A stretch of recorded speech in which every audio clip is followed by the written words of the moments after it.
La señorita Julia, como le llamaban sus compañeros de oficina, llevaba más de un mes sin dormir, lo cual empezaba a dejarle huellas.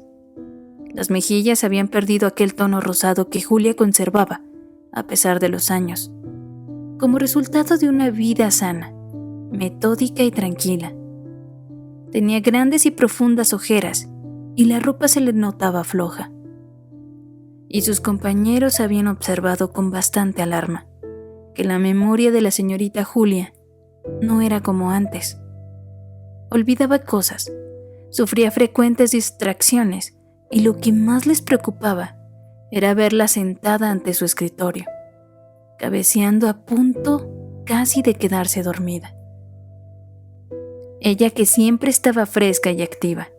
Su trabajo había sido hasta entonces eficiente y digno de todo elogio. En la oficina empezaron a hacer conjeturas. Les resultaba inexplicable aquel cambio. La señorita Julia era una de esas muchachas de conducta intachable, y todos lo sabían. Su vida podía tomarse como un ejemplo de moderación y rectitud. Desde que sus hermanas menores se habían casado, Julia vivía sola en la casa que los padres le habían dejado al morir. Ella la tenía arreglada con buen gusto y escrupulosamente limpia, por lo que resultaba un sitio agradable. No obstante, era una casa vieja. Todo allí era tratado con cuidado y cariño.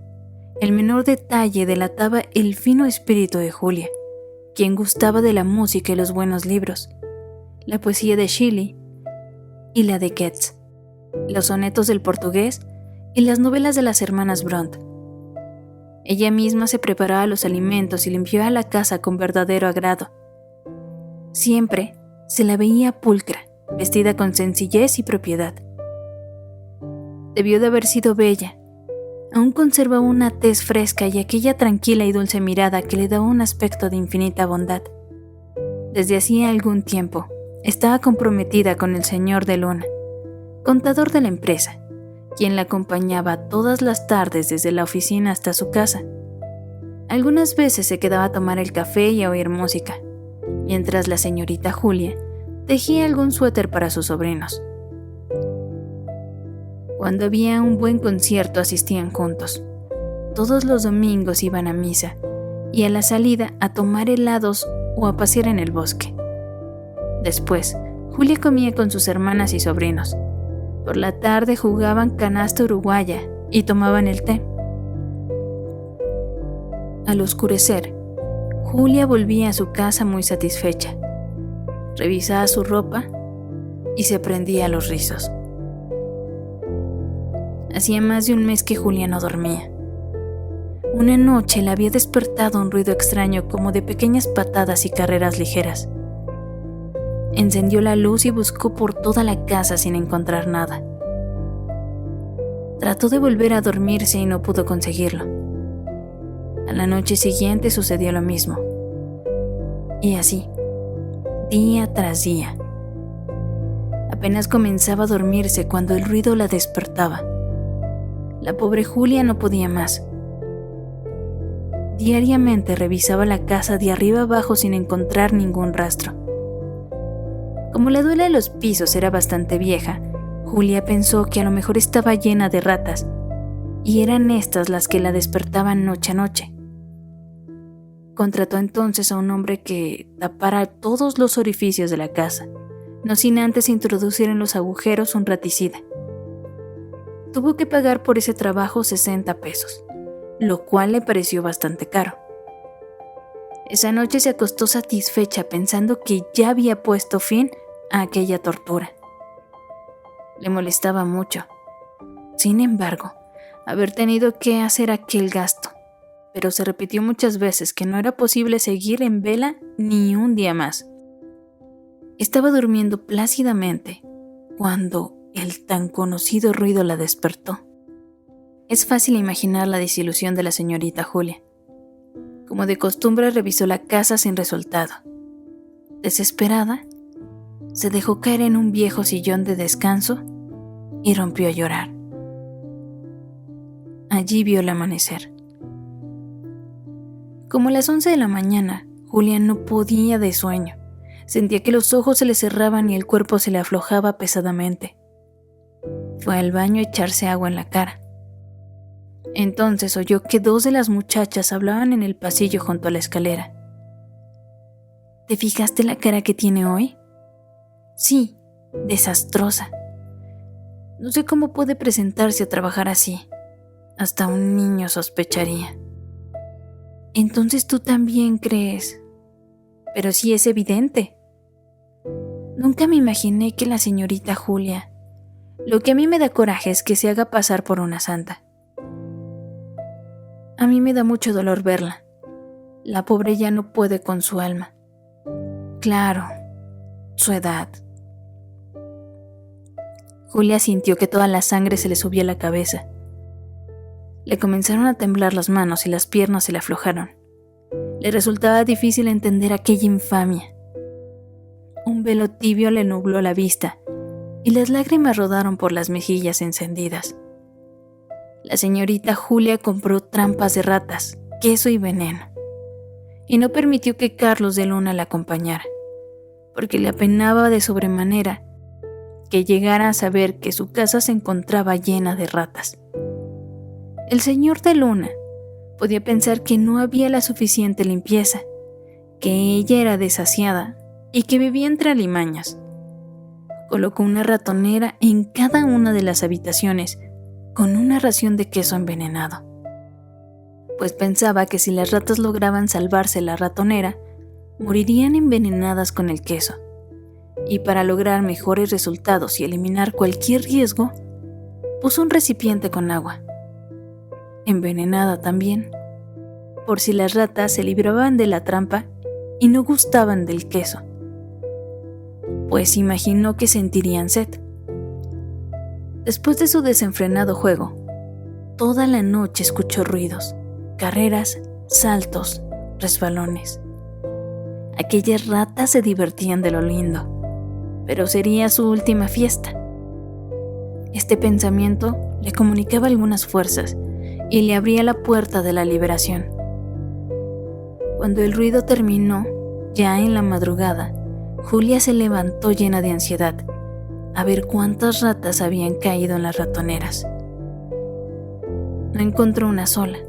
Las ratoneras estaban vacías, el queso intacto. Su única esperanza era que, por lo menos, hubieran bebido el agua envenenada.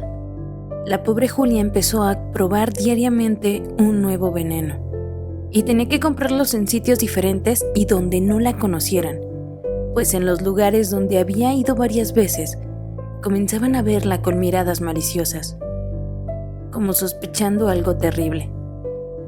Su situación era desesperada. Cada día sus fuerzas disminuían de manera notable, y la tranquilidad de la que siempre había gozado. Su aspecto comenzaba a ser deplorable y su estado nervioso, insostenible. Perdió por completo el apetito y el placer por la lectura y la música. Aunque lo intentaba, no podía interesarse en nada. Lo único que leía y estudiaba con desesperación eran unos viejos libros de farmacopea que habían pertenecido a su padre. Pensaba que su única salvación consistiría en descubrir, ella misma, algún poderoso veneno que acabara con aquellos diabólicos animales, puesto que ningún otro producto de los ordinarios surtía efecto en ellos. La señorita Julia se había quedado dormida. Alguien le tocó suavemente un hombro. Despertó al instante sobresaltada. El jefe la llama señorita Julia. Julia se restregó los ojos muy apenada y se empolvó ligeramente tratando de borrar las huellas del sueño. Después se encaminó hacia la oficina del señor Lemus. Apenas se abrió la puerta y se sentó en el borde de la silla, estirada, tensa.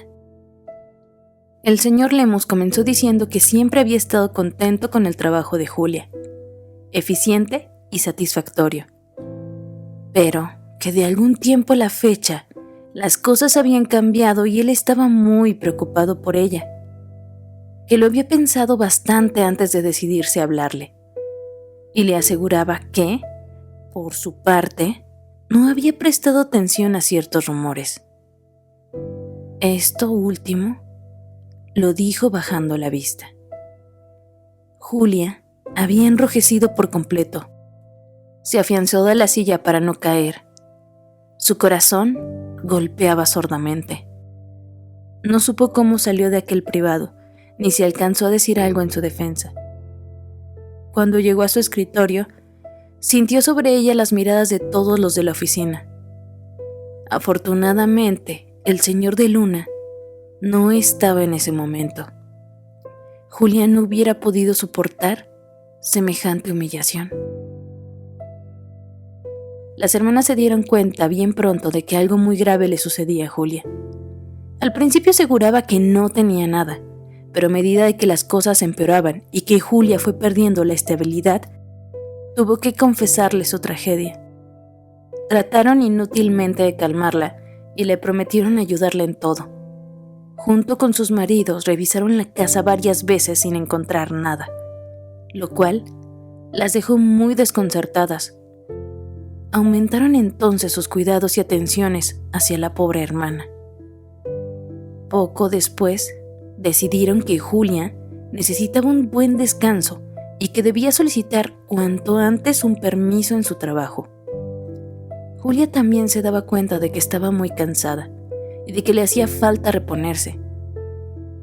Pero veía con gran tristeza que sus hermanas dudaban también del único motivo real que la tenía sumida en aquel estado. Se sentía observada por ellas hasta en los detalles más insignificantes. Y ni qué decir de la oficina, donde su conducta llevaba a los compañeros a pensar en motivos humillantes y vergonzosos. La incomprensión y la bajeza de que era capaz la mayoría de gente la había destrozado y deprimido por completo. Recordaba constantemente aquella conversación que había tenido el infortunio de escuchar y la reconvención del señor Lemos, y entonces las lágrimas le rodaban por las mejillas y los sollozos subían a su garganta. La señorita Julia estaba encariñada con su trabajo. No obstante, la serie de humillaciones y calumnias que a últimas fechas había tenido que sufrir.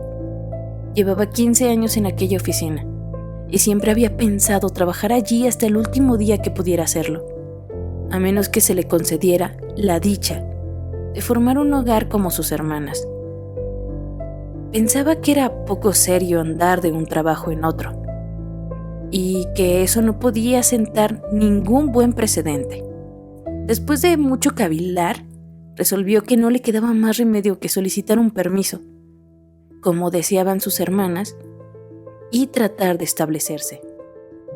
Las relaciones de Julia con el señor de Luna se habrían enfriado poco a poco, y no porque fuera la intención de ella.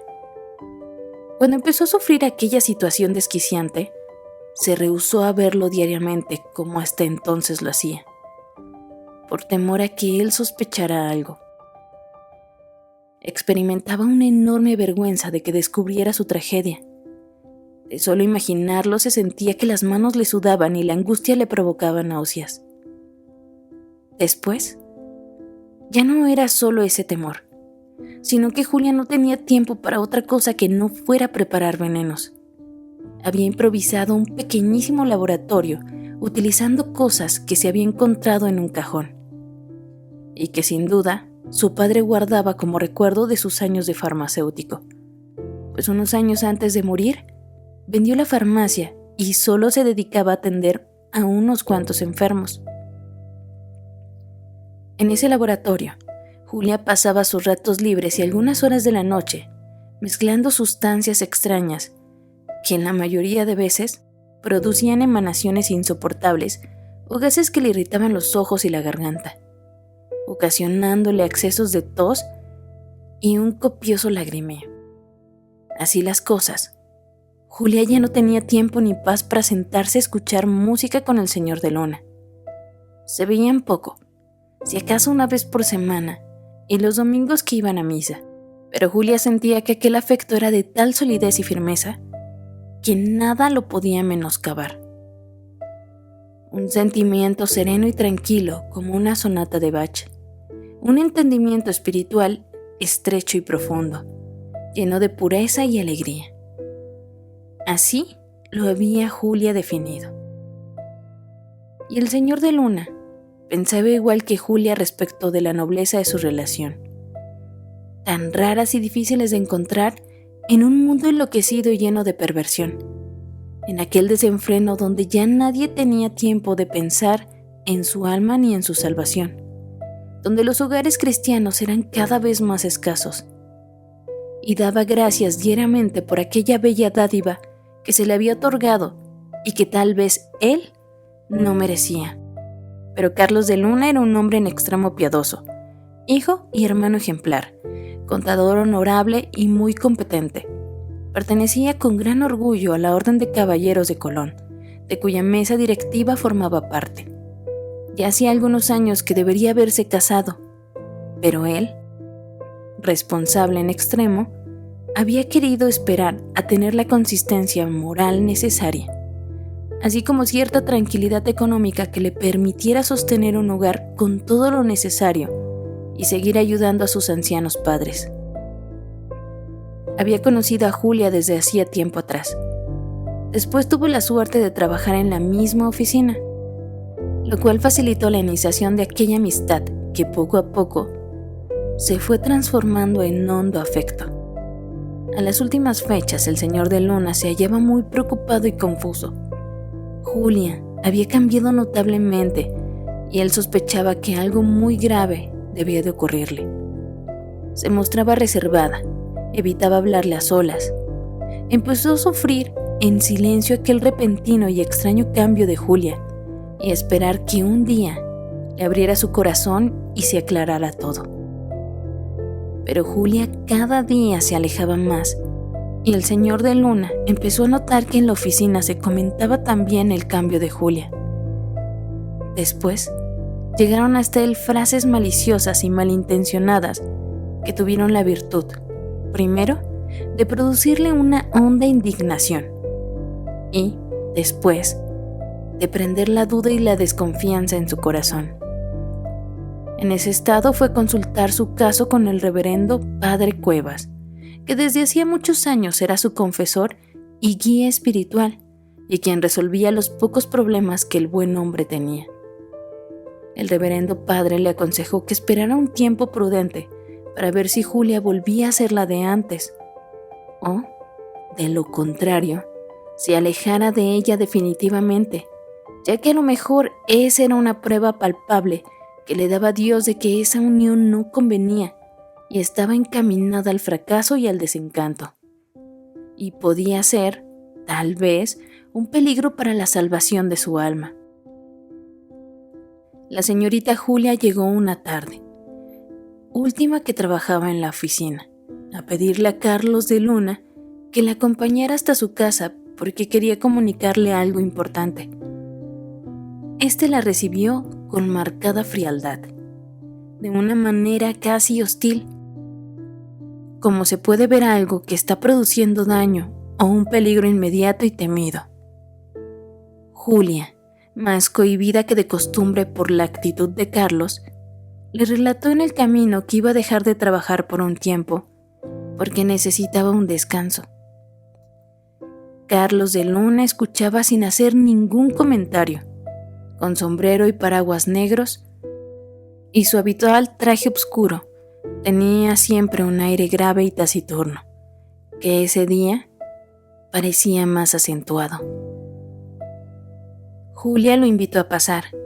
Mientras hacía el café experimentaba un gran bienestar. La sola presencia del señor de Luna le producía confianza y tranquilidad. Se reprochó entonces haberlo visto tan poco durante ese último tiempo. Se reprochó también no haber tenido el valor de contarle su tragedia. Él lo hubiera confortado y juntos habrían encontrado una solución. Decidió entonces hablar con Carlos. Los dos bebían café en silencio. De pronto Julia dijo: «Carlos, yo quisiera decirle...». «Diga, Julia». «¿No quisiera oír algo de música?» «Como usted guste». Julia se levantó a poner unos discos, profundamente contrariada consigo mismo. No se había atrevido, no se atrevería nunca. Las palabras se habían negado a salir. Tal vez aquella actitud demasiado seca de Carlos la había contenido.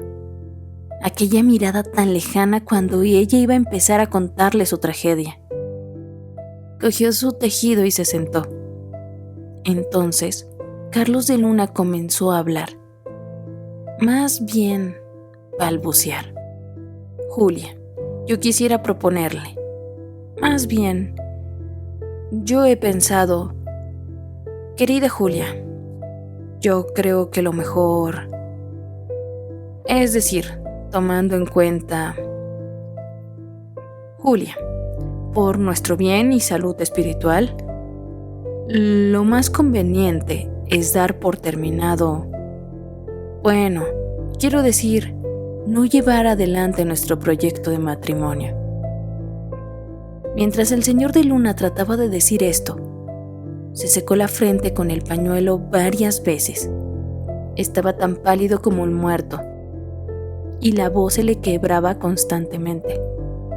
Después, un poco más calmado, siguió hablando de la tremenda responsabilidad que el matrimonio implicaba, de los numerosos deberes y las obligaciones de los cónyuges. Julia estaba aún más pálida que él. El tejido había caído de sus manos y la boca se le secó completamente. El dolor y el desencanto la habían traspasado de tal manera que temía no poder decir ni una sola palabra. Haciendo un verdadero esfuerzo, le aseguró que estaba de acuerdo con él y que esa decisión, sin duda, era lo mejor para ambos. La señorita Julia se sentía como una casa deshabitada y en ruinas. No encontraba sitio ni apoyo. Se había quedado en el vacío, girando a ciegas en lo oscuro. Quería dejarse ir, perderse en el sueño, olvidarlo todo. Dejó entonces de preparar venenos y de inventar trampas para las ratas. Tenía la convicción de que aquellos animales la perseguirían hasta el último día de su vida, y toda lucha contra ellos resultaría inútil. No fue más los domingos a comer con sus hermanas, por no poder soportar el ruido que hacían los niños, y menos aún jugar a las cartas. Tejía constantemente con manos temblorosas. De cuando en cuando se enjugaba una lágrima, y solo interrumpía su labor para asear un poco la casa y prepararse algo de comida.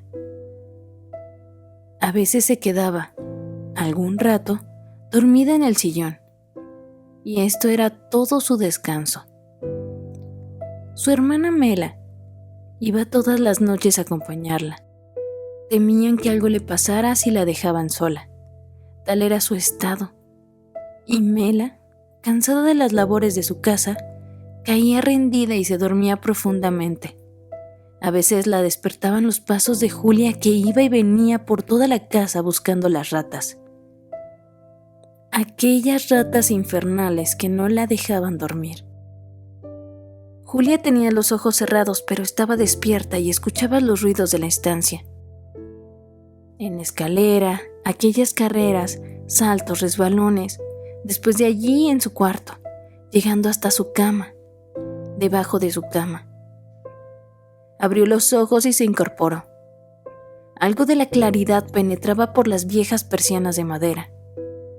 Escuchó como una estampida, una huida rápida. Distinguió las sombras alargadas y alcanzó a ver unos ojillos muy redondos, muy rojos y brillantes. Encendió la luz y saltó de la cama. Ahora sí las encuentro. Después de algún rato de inútil búsqueda, volvió a la cama tiritando de frío. Lloró sordamente. Se mesaba los cabellos con desesperación o se clavaba las uñas en la palma de las manos, produciéndose un daño que ya no sentía. Aquella mañana la señorita Julia se levantó haciendo un gran esfuerzo. Dio algunos pasos tambaleante y se detuvo unos minutos frente al espejo para componerse el cabello. El rostro que vio reflejado no podía ser más desastroso.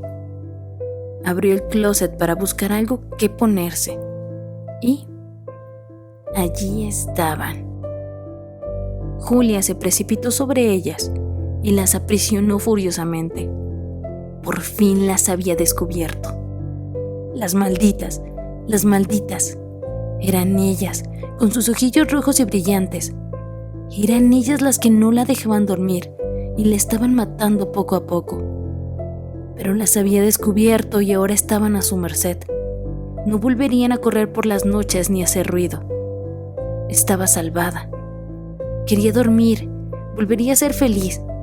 Allí las tenía fuertemente cogidas. Se las enseñaría a todo el mundo, a los de la oficina, a Carlos Luna, a sus hermanas. Todos se arrepentirían de haber pensado mal. Se disculparían, olvidaría todo. Malditas, qué daño tan grande le habían hecho. Pero allí estaban, en sus manos. Reía a carcajadas, las apretaba más, caminaba de un lado a otro del cuarto.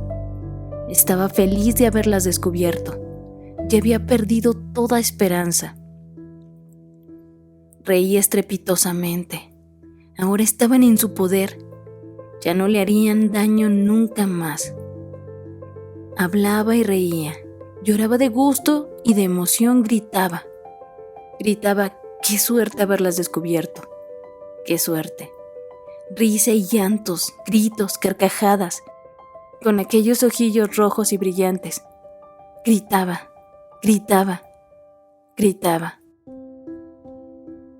Cuando Mela llegó, restregándose los ojos y bostezando, encontró a Julia apretando furiosamente su hermosa estola de Martas Sebelinas.